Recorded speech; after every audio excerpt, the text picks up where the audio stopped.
کابل، یکی از شهرهای قدیم دنیا با تاریخ چند هزار ساله، از فرهنگ دیرینه مردم این ولایت تا معرفی نامدارترین مکانهای تاریخی.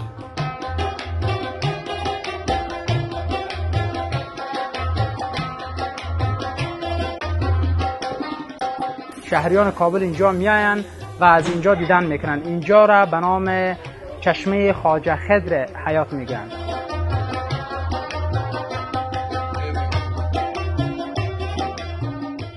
مسجد و زیارتگاه شاهد شمشیره در یک محوطه تاریخی در قلب کابل در کنار دریای کابل قرار دارد.